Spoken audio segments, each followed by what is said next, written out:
So how about Harper's Ferry? That finally brings us to Harper's Ferry, where I'm gonna say this is his single most important achievement of the war.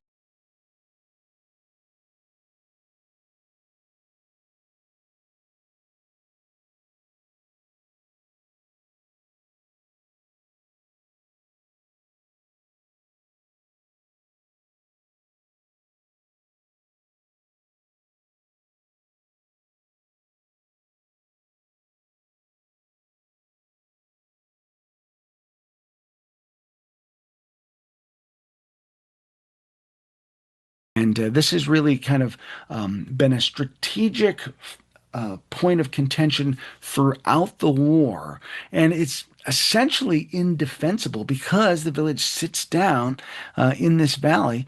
And it's the key to the whole position are these heights. And if you can occupy the heights on either side or behind it, you can trap whoever's down in there.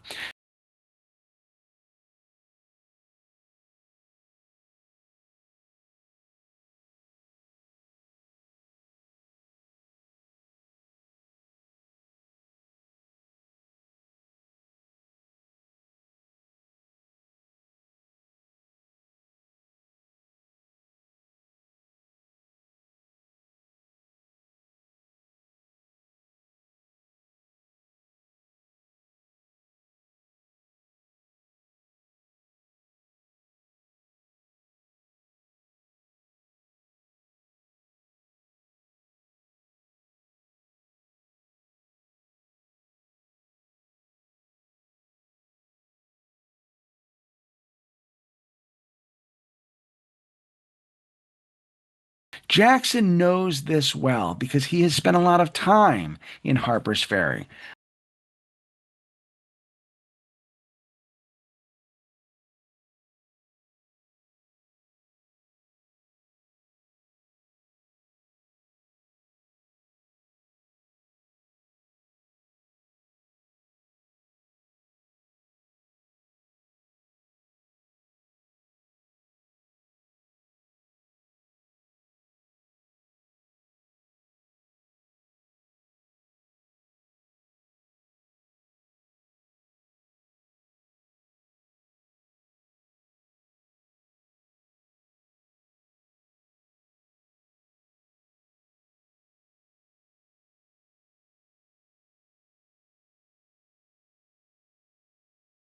And so here we are into the meat of the story.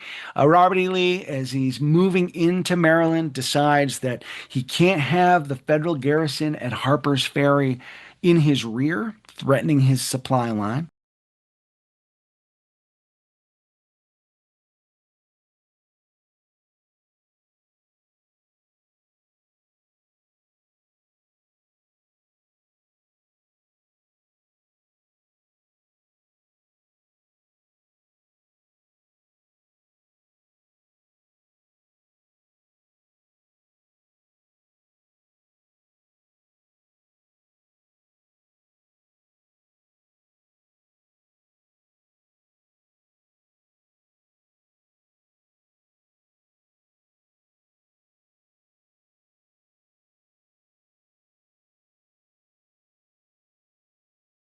Um, Lee can't have this in his rear, and he's hoping as he moves into Maryland, it's just going to flush him out, but it doesn't. So now we got to figure out what to do with it. So he's going to devise a plan where he's going to take basically um, six of his nine divisions under his command and give them to Jackson, who is then to advance on Harper's Ferry and capture the garrison.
Jackson, where the other three divisions under James Longstreet are going to move toward Boonesboro and continue that movement up into Maryland to lead the way. And then Jackson will force the capitulation of Harper's Ferry and then rejoin the army.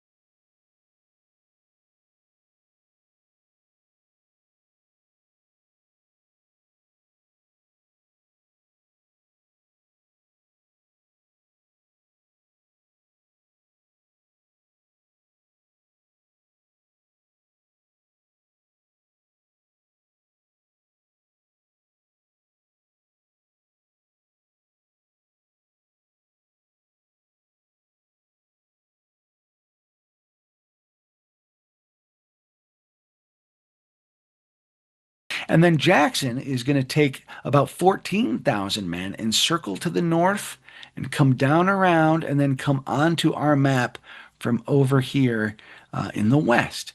And what's amazing about this maneuver is that Jackson's got two mountains to cross. He's got the Catoctin Mountain, the South Mountain to cross, and then he's got to get across the Potomac River and then circle around while he coordinates with Walker and McLaws so that they are all converging at relatively the same time. And the idea is that they're going to show up and they're going to spook the Federals, and if that doesn't work, then we're going to use the artillery from these dominating positions to try to bombard the town into capitulation.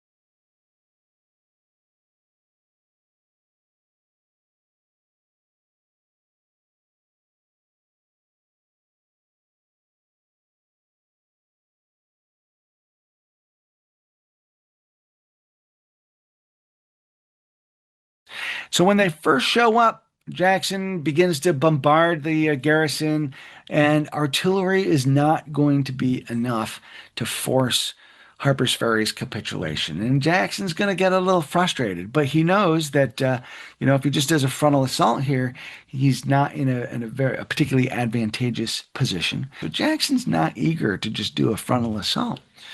What he eventually is going to do, uh, because the clock is ticking. Lee is up there with his three divisions. The whole army's waiting on him to force this surrender. If it doesn't happen, the whole campaign is going to be toast. And so eventually, what Jackson's going to do is he's going to A.P. Hill's division is going to swing down here and scale the heights.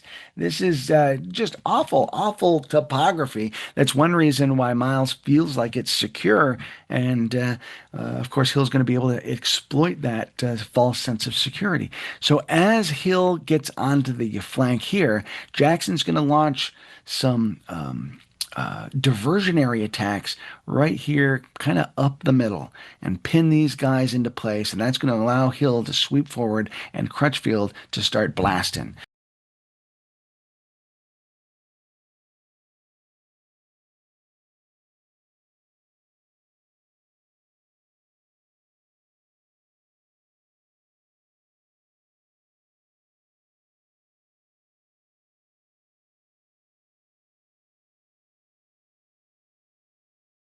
By the time Miles discovers all this, he's going to shift guys a little too late, and it's going to allow Hill to get in his rear. And as the whole thing collapses in on Miles, he's then going to offer his surrender.